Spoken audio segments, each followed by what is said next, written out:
Okay, so here's my own personal view on we are resilient, we are resilience. That we've been asked, obviously, to do a video talking about that particular subject. Obviously, we're all supporters of truth and justice for Teresa Holbach, Stephen Avery, and Brendan Dassey. And of course, some of us were first alerted when Netflix first released Making a Murderer back in 2015, December 2015. Since then, it is the most popular, most successful documentary of its genre that Netflix has released. The first often being obviously the best, although there have been more than 24 documentaries looking at certain aspects of the shall we say the legal system. I refuse to use the word justice system. You know, this is a sort of we were asked by Eric Jose, because Ricky Kidd has asked people to do a short video about resilience. You know, Ricky Kidd released after 23 years. There are people that would have you believe that have been released after 23 years. It shows that the system works. I would suggest otherwise. Hi, Anna. My thought on the subject is quite simply this: that within the legal system, yes, there will be mistakes, but sometimes mistakes are not mistakes. Sometimes they're deliberate. As supporters, as I say, of Teresa, Stephen, Brendan, we fall into the category of truthers.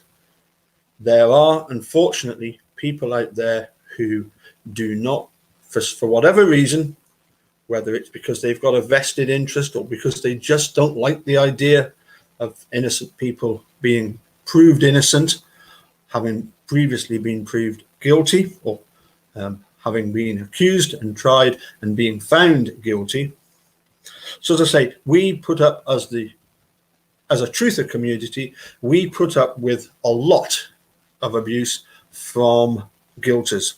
And I've read this bit before, but I'm going to share it with you again today, because I think this amply sums up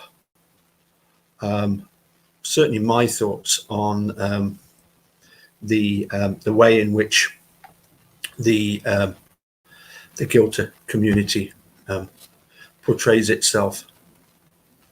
Hopefully I'll get this to work for me, and we can share a couple of paragraphs, just a couple of paragraphs from the book by Sandra Lane called Innocence Betrayed. As I say, I've shared these pictures before, so let's get them up on the screen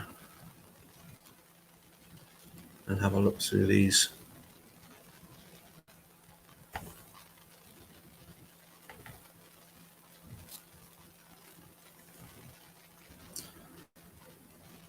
Okay. So let's share that now, and let's do that. So I'll say just a couple of paragraphs from Dr. Sandra Lane's book. As she writes here, truth seeking is a precarious and often maligned pursuit.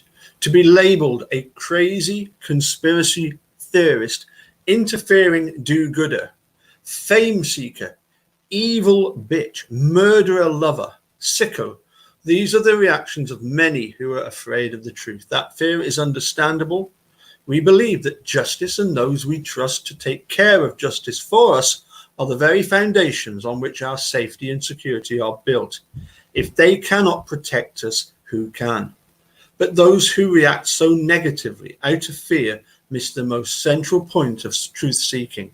It is not only to ensure the correct person has been convicted, but also to discover what really happened. In the case of Luke Mitchell, to a 14-year-old girl whose death is unimaginable. An accusation has been leveled at me time and time again that telling this story is disrespectful to the victim and her family. I disagree.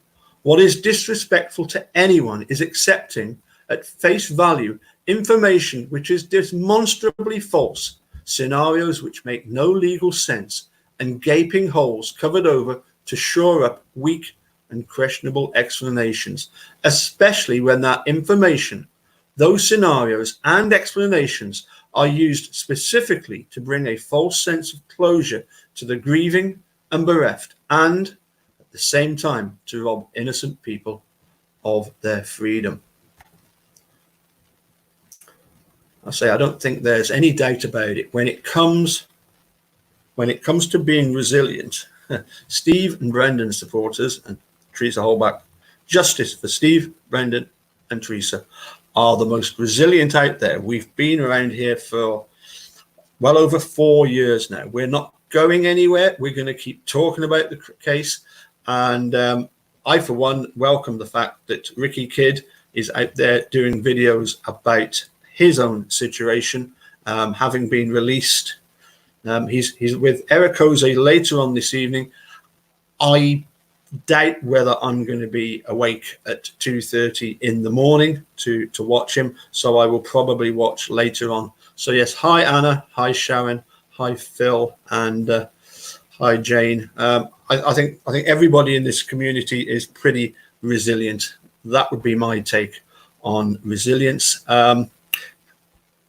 You might want to stay tuned in a wee while. I think Captain Crunch has got his own version of resilient. Okay, so anyway, I'm going to say cheerio, and we'll catch you again sometime soon.